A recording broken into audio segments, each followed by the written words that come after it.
রাসূল সাল্লাল্লাহু আলাইহি ওয়াসাল্লামকে জিজ্ঞেস করা হলো, নবী হে, কোন জিনিস মানুষকে সবচেয়ে বেশি আল্লাহর জান্নাতে প্রবেশ করাবে? সুইলা রাসূলুল্লাহ সাল্লাল্লাহু আলাইহি ওয়াসাল্লাম আন আকসারি মা ইউদখিলুন নাস আল জান্নাহ। জিজ্ঞেস করা হলো, নবী কোন জিনিস মানুষকে বেশি জান্নাতে ঢুকাবে? বিষ্ণু বললেন, তাকওয়াল্লাহ ওয়া হুসনুল খুলুক। এক হচ্ছে আল্লাহর ভয়, আর এক হচ্ছে সুন্দর আচরণ। তাহলে এই হাদিস থেকে বুঝলাম, যারা বেশি নামাজ পড়বে তারা বেশি জান্নাতে ঢুকবে, নাকি? নামাজ পড়তে পড়তে যারা কপাল কালো করে ফেলছে এরা ঢুকবে না? যারা হজ করতে করতে বড় হাজী সাহেব হয়েছে, জিকির করতে করতে হাতে 3-4টা তাসবিহ রেখেছে, তাদের কথা বলা হয়েছে? এগুলো নিঃসন্দেহে অনেক বড় আমল, কিন্তু সবচাইতে বেশি জান্নাতে প্রবেশ করাবে যে আমল, বিষ্ণু বললেন, এক হচ্ছে আল্লাহর ভয়, আরেক হচ্ছে সর্বোত্তম আচরণ। প্রিয় ভাইরা, ইসলামের মেজাজটাকে চিনে নেন, ইসলামের এসেন্সটাকে বুঝে নেন। আমরা ভালো আচরণকে গুরুত্ব দিতে চাই না। অনেক নামাজি লোক দেখবে নামাজ পড়তে পড়তে কপালে কালো দাগ ফেলে দিছে, বাসায় বউয়ের সাথে খারাপ আচরণ করে, খিটখিটে মেজাজের, প্রতিবেশীর সাথে শুধু ঝগড়া, কলিগদের সাথে ঝগড়া, মারামারি, দুঃসম্পর্ক, এরকম আছে না? নাই বলেন, আছে না? কিন্তু নামাজি, অনেক বড় হাজি, একদিনও কোরআন তেলাওয়াত মিস হয় না। তো এত ইবাদত করেও সে ইসলামের আসল এসেন্সটাকে ধরতে পারে না।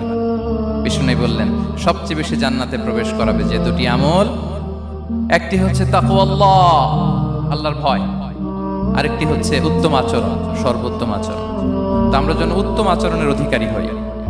আমার স্ত্রীর সাথে যেন ভালো আচরণ করি, প্রতিবেশীর সাথে যেন ভালো আচরণ করি, ছেলে মেয়েদের সাথে যেন আমাদের অ্যাটিটিউডটা ভালো থাকে, আচরণটা ভালো থাকে, কলিগের সাথে যেন ভালো থাকে। বিশ্বনবীর আচরণ যেমন ছিল তেমন আচরণ যেন আমরা গড়ে তুলতে পারি। আওয়াজ করে পড়ুন আমিন।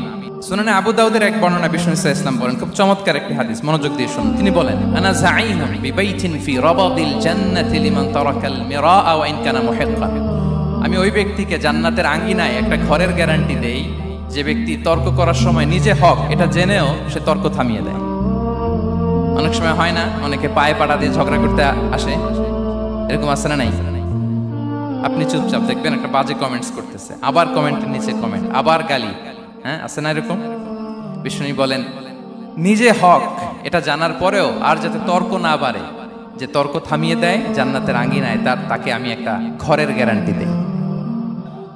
ওয়াবিবাইতিন ফি ওয়াসাতিল জান্নাতি লিমান তারাকাল কাযিবা ওয়া ইন কানা মাযিহান। আর ওই ব্যক্তিকে আমি জান্নাতের মাঝখানে একটা ঘরের গ্যারান্টি দেই যে ব্যক্তি কৌতুক করার সময়ও মিথ্যা পরিহার করে।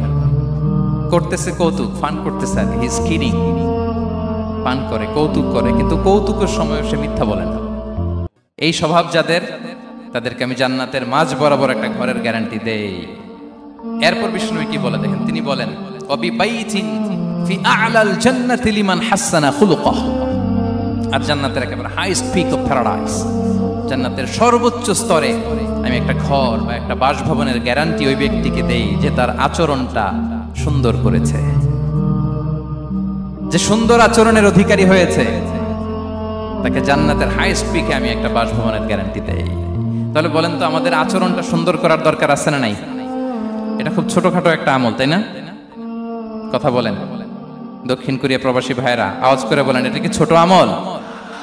দেখলে সালাম দিব, সুন্দরভাবে কথা বলবো, ভালো উইশ করব, হ্যাঁ, হিংসা, জিঘাংসা, অহংকার থেকে মুক্ত থাকবো, খিটখিটে মেজাজের হব না, অলওয়েজ স্মাইলিং ফেস থাকবে আমার, হৃদ্যতাপূর্ণ আচরণ। এই কাজটা কি ছোট আমল? আওয়াজ করে বলেন, এই আমলটা কি ছোট না বড়? প্রিয় ভাইরা, বিষ্ণু ইসলাম সবার সাথে এরকম মাধুর্যতাপূর্ণ আচরণ করতেন, ছোট থেকে বড়, নারী থেকে পুরুষ, বন্ধু থেকে শত্রু, সবার সাথে সুন্দর আচরণ করতেন। এবং তার এই চমৎকার আচরণে মুগ্ধ হয়ে তার অনেক শত্রু মুহূর্তে তার বন্ধুতে পরিণত হয়েছে।